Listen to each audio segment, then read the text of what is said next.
It was a chilly day on July 18, 1918, when Rolihlahla Mandela was born in the tiny village of Mvezo, nestled in the rolling hills of the eastern Cape of South Africa. His birthplace was modest, yet his lineage traced back to nobility. He was born into the Thembu royal family, though far from the throne. His great-grandfather was once a king of the Thembu people. But lineage rules meant that Rolihlahla, later known as Nelson, was destined for a life away from the throne. Instead, fate had something far more monumental in store for him. His birth name, Rolihlahla, was a sign of things to come, meaning pulling the branch of a tree, or more aptly, troublemaker. Little did his family know how prophetic that name would be. His father, Gadla Henry Mfakaniswa, was the chief of Mvezo, but a clash with local colonial authorities led to his removal from the position. Despite these setbacks, his father's reputation remained strong, and the family maintained their involvement in local politics. Mandela's childhood was rooted in the traditions of his people, but education quickly became his path out of the rural life. He was the first in his family to attend school, where a teacher gave him the name Nelson, as was customary for African children to receive English names during that era. Though Mandela excelled in his studies, his childhood was also marked by hardship. At the tender age of 9, he lost his father to a lung disease. After this, he was taken in by the regent of the Thembu people, Jongintaba Dalindyebo, who would later shape Mandela's understanding of leadership, responsibility, and justice. Mandela was sent to a mission school, and at age 16, he went through the traditional Xhosa initiation ceremony, marking his passage into manhood. He was quickly recognized as a young man of promise. His education continued at Hilltown, a prestigious boarding school, and later at the University of Fort Hare, one of the few universities available to black South Africans. However, Mandela's rebellious nature, hinted at by his birth name, began to surface. He became involved in student protests and was eventually expelled. Disappointed but undeterred, Mandela made his way to Johannesburg, where he escaped the confines of an arranged marriage Jongintaba had set up for him. It was in the sprawling city that Mandela's political awakening would take root. Johannesburg was a melting pot of cultures and ideas, and it exposed Mandela to the harsh realities of the apartheid system. Jobs were scarce for black South Africans, especially one who had defied royal tradition. But Mandela's resolve was stronger than ever. He eventually secured a position as an article clerk at a law firm and pursued his law degree at the University of Witwatersrand.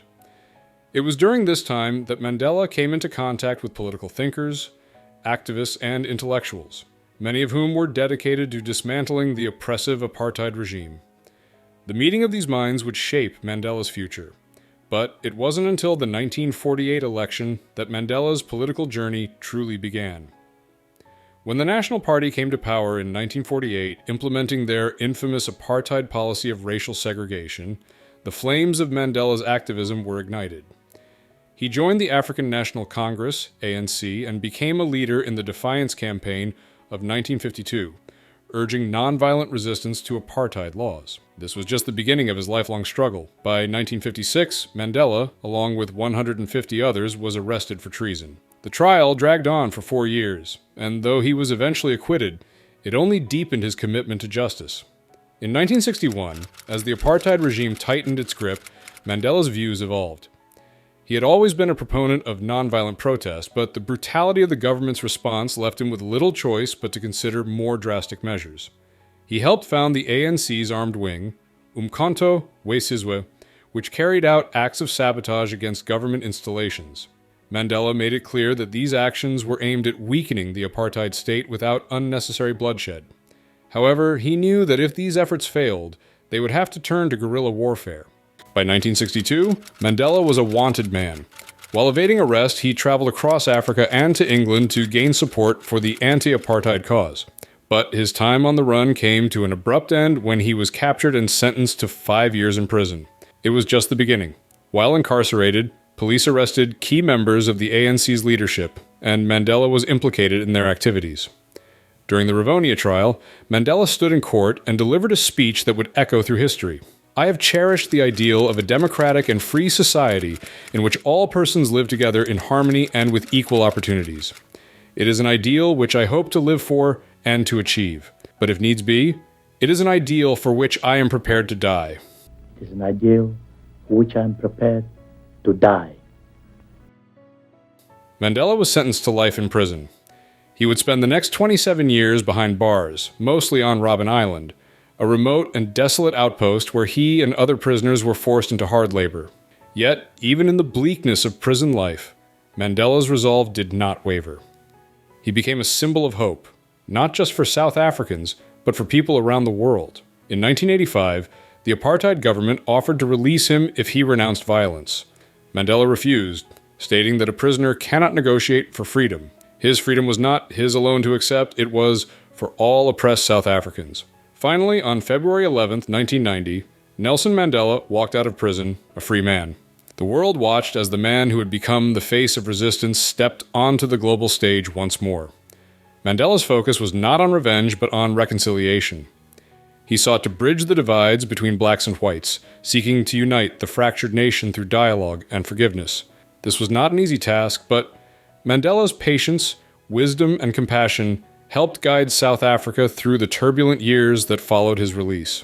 In 1994, South Africa held its first democratic election, and Nelson Mandela was elected the country's first black president. His presidency was marked by efforts to heal the nation's wounds. He worked to dismantle the institutionalized racism of apartheid and introduce policies aimed at addressing the socioeconomic disparities between the races. His government expanded access to health care, improved education, and invested in housing for the poor.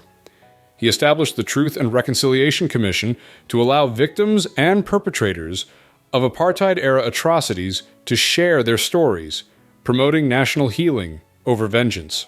While Mandela's presidency lasted only one term, by his own choice, his influence continued to shape South Africa and the world. Mandela was diagnosed with prostate cancer, and in 2004, he retired from public life to focus on his health and spend more time with his family.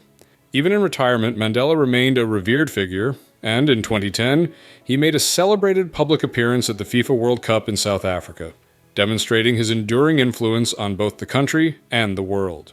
He became a global statesman, advocating for peace, justice, and human rights. He founded several organizations, including the Nelson Mandela Foundation and the Nelson Mandela Children's Fund, which continue his legacy of philanthropy and activism. Mandela's personal life, though, was not without its challenges. His first marriage, to Evelyn Mace, ended in 1957 due to his deep commitment to political activism. They had 4 children, 2 of whom survived into adulthood. His second marriage to Winnie Madikizela, whom he married during his years of activism, ended in 1996 after years of separation and political turmoil. Mandela found love once more when, at the age of 80, he married Graça Machel, the widow of the former Mozambican president. When he passed away on December 5, 2013, the world mourned not just a leader, but a man who had become a symbol of the fight for freedom.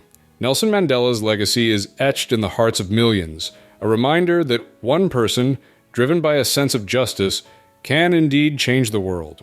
Nelson Mandela's life was one of resilience, hope, and unwavering commitment to justice.